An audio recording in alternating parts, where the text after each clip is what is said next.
gens qui se rappellent souvent Allah. الذاكرين الله كثيرا والذاكرات أعد الله لهم مغفرة وأجرا عظيما.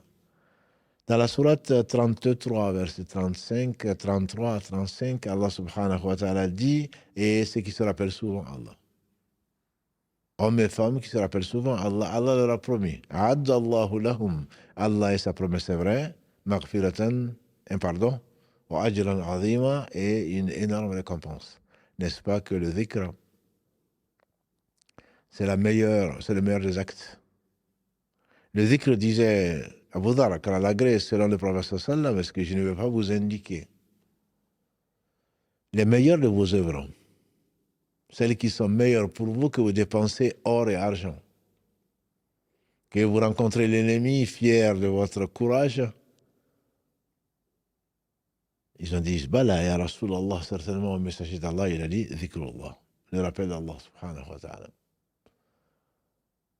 C'est certainement ceux qui se rappellent souvent Allah, subhanahu wa ta'ala, et c'est un ordre d'Allah, subhanahu wa ta'ala, et toutes les adorations. Je dis bien toutes les adorations, d'après notre mère Aïcha, radiallahu anha, notre mère rapporte de son mari et le prophète sallallahu alayhi wa sallam, qui disait donc le fait de faire le tawaf autour de la maison sacrée, le fait de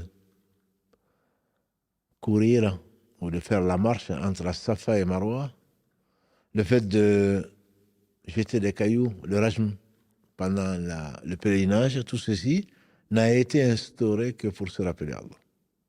En réalité, il y a de véritables vies du cœur que par le dhikr.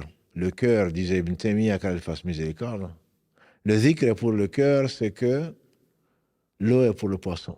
Comment imaginer un poisson sans eau? Bien sûr que le poisson meurt. C'est peut-être la sagesse pour laquelle Abu Musa al-Ash'ari rapporte du prophète sallallahu alayhi wa sallam de ce qui a été consigné dans les deux, Al-Bukhari et Muslim, qu'Allah fasse miséricorde, les deux références en matière de hadith.